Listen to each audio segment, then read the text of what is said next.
What's going on, guys? The Comics Kid 2099 here. Welcome to day 275 of the 365-day graphic novel review challenge. Today, I want to talk to you about Testament, Akedah, by Doug Rushkoff and Liam Sharp. This is the first 5 issues of their series Testament from Vertigo, and this is, the premise here is, what if the stories of the Bible, specifically stories from the book of Genesis, what if those stories happened in the present day? I remember seeing solicitations for this when this series was first coming out, and that premise was plastered all over the solicitations. In fact, it says that right here on the back of the book. And way back when I first read this trade paperback, I was kind of put off because I felt like I was misled. That wasn't entirely what we got with this book. The stuff that is supposed to be in the present day here, it feels like it's in the not too distant future. At one point we get a large bug robot that attacks some of our characters. We also have demons and gods, pagan gods, who are appearing in the present day, and they are acting on the story, and it doesn't really feel like it is set in the present day. It feels like it's in some kind of almost fantasy world with lots of science fiction-y concepts, and that kind of bothered me the first time I read this because I felt like this wasn't the premise that the book was sold as.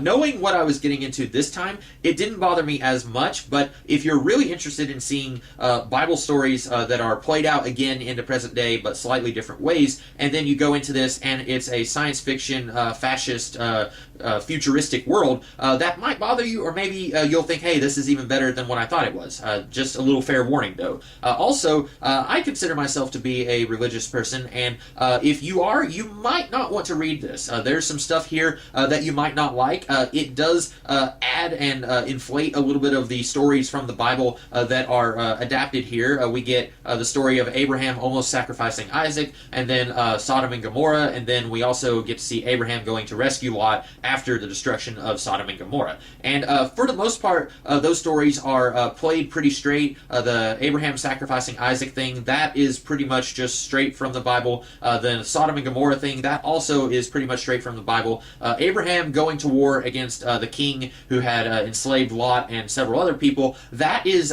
played a little bit more like a fantasy story. At one point, Abraham becomes a giant and is fighting other giants. That's not in the episode in Genesis that is being adapted here.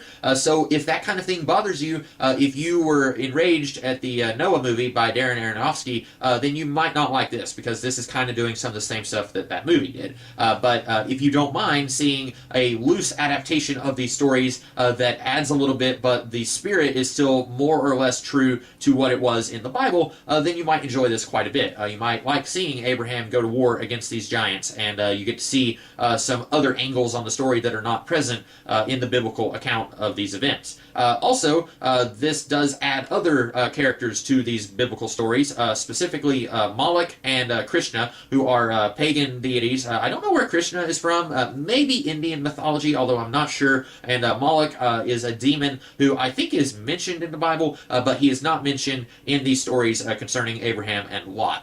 So this does add them into those stories, and it increases their importance in those stories. So if you don't like that, if you just want to see what was in the Bible, then you may not want to read this. Also, this does kind of play a little fast and loose with the adapting of the Bible stories. There's a couple characters in the present day who represent multiple characters from the Bible. For example, our main guy in the first issue, he kind of represents Isaac, and his father represents Abraham, but then as the series progresses, suddenly he represents Lot, who's Abraham's nephew. And that's a little confusing. You've also got this one girl that he kind of likes.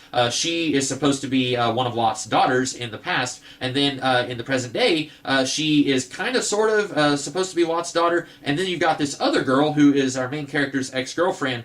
She was one of Lot's daughters in the present day, but then in the past she was actually Lot's wife. So that was a little bit confusing, but I guess they're doing that so that they can kind of play around with the story in the present day a little bit, and they're not so limited to the story as it was told in the Bible. But also, you got a little bit of stuff here that I'm certain will be explained in later volumes, but it's a little confusing here. Krishna, who is an enemy of God in both the past stories and in the present day, at one point she rescues two of our main characters. And one of our main characters seems to know that she is being watched over by Krishna, and she's praying to Krishna at one point, but then she's also allied with the rest of our guys who God seems to be on their side. So that's a little bit weird. I'm not really sure how much of a bad guy Krishna is supposed to be here. She's an enemy of God, and she's helping some of our main characters who are also being helped by God, so that's a little confusing. Speaking of confusing, we see this one guy, I guess not really a guy, he's a big yellow phantasm, and for most of this book I thought that he was supposed to be the biblical God, Yahweh. I thought that it was supposed to be him, and then towards the end of the book, it's like the second to last issue, there are various gods and deities who are basically choosing sides on this big God war that's going to be happening, and he's there talking about the one true God, the God from the Bible. And I was thinking, I thought that was you. I thought that was what you were supposed to be. And then I find out, oh, that's Melchizedek. Now, in the Bible, Melchizedek is a very minor person who meets Abraham, but he was just a normal man. He was a holy man. He was not an actual deity of some kind like this book portrays him as. And again, if you don't like that, if you don't like it when modern media plays with biblical stuff and doesn't do it exactly as it was in the Bible, then you do need to stay away from this. But that was a little bit confusing, where I thought that was supposed to be God in the context of the story, and I find out, no, he's a servant of God.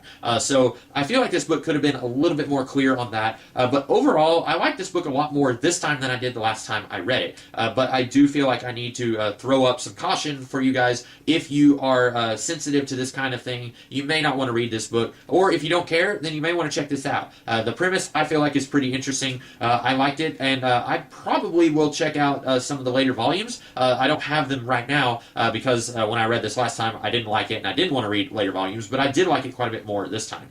So those are my thoughts on Testament, Akedah. I hope that you guys liked this review, and if you did, be sure to like, share, comment, and subscribe, and I will be back tomorrow with a different video. In the meantime, you guys have a great rest of the day. Catch you later.